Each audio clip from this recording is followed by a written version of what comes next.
Ini kan masih menjadi kontroversi poligraf dan dianggap bahwa keilmuan ini yang Anda miliki ini untuk mendeteksi kebohongan melalui serangkaian proses ini sesuatu yang tidak dapat diandalkan. Apa tanggapan Anda? Baik, saya ambil kata-katanya Pak Aji, dia bilang bahwa ilmu itu pasti memiliki kontroversi, itu yang pertama. Yang kedua adalah poligraf ini berangkat dari serangkaian penelitian ilmiah yang dilakukan di Amerika, khususnya di Asosiasi Poligraf Amerika telah melakukan banyak penelitian.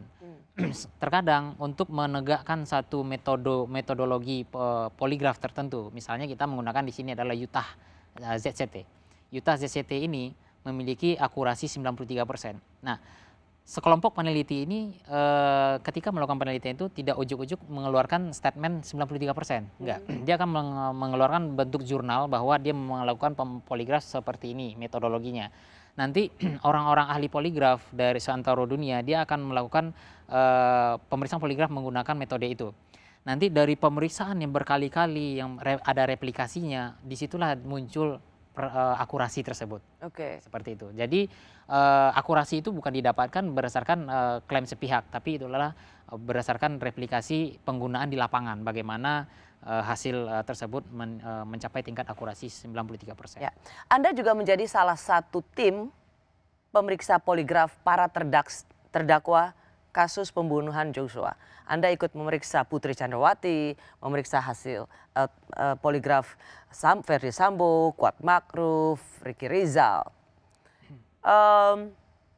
Itulah Anda harus juga, apakah kemudian saya mau bertanya begini, apa saja rangkaian proses yang harus Anda lakukan pada mereka? Oke.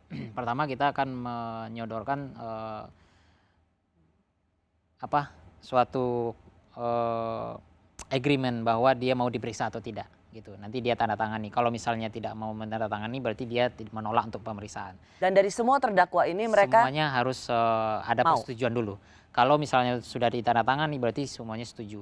Nah, setelah itu baru kita lakukan tahap berikutnya adalah untuk persiapan di dalam ruangan poligraf. Anggap kita sudah menyiapkan semuanya, kemudian kita lakukan proses pretest atau wawancara. Nah, di proses wawancara inilah kita akan menerangkan bagaimana cara kerja poligraf, kemudian kita gali tentang kesehatannya, tentang riwayat sosialnya. Pada semua terdakwa? Pada semua terdakwa. Dan yang Pada terakhir, waktu itu mereka masih jadi tersangka ya? Masih di Bareskrim? betul. Nah, yang terakhir adalah di wawancara itu kita akan melakukan wawancara naratif. Naratif itulah kita meminta si terperiksa untuk berbicara tentang kronologi kejadian di suatu tempat yang akan misalnya di waktu itu di Magelang. Kita akan minta untuk cerita versi dari terperiksa seperti itu. Baru masuk ke tes poligraf ya dan tidak. Betul. Setelah pemeriksaan wawancara tadi, kita lakukan namanya tes awal atau acquaintance test atau Numstim test, di mana tujuannya adalah untuk memastikan si terperiksa ini sudah terbiasa dengan penggunaan alat, kemudian untuk memastikan bagaimana pola reaksi si terperiksa ini ketika jujur maupun ketika berbohong, dan untuk memastikan bahwa terperiksa ini layak di poligraf atau tidak. Gitu. Kalau memang tidak layak, kita nggak bisa melakukan tes poligraf berikutnya. Singkat cerita, dari semua tersangka yang waktu itu Anda ikut menjadi bagian dari tim pemeriksa poligraf kasus pembunuhan Yosua ini, berapa lama tuh mengetes mereka? Kalau untuk wawancaranya sendiri kadang-kadang bisa lebih dari 3 jam, kadang bisa 4 jam seperti itu. Jadi nggak ujuk-ujuk ya? Apakah Anda berselingkuh dengan almarhum? Nggak ujuk-ujuk pertanyaan? Nggak bisa. Karena itu suatu kesalahan yang fatal, nggak sesuai dengan SOP yang ditetapkan oleh Asosiasi Poligraf Amerika. Itu satu dari begitu banyak pertanyaan? Betul. Oke.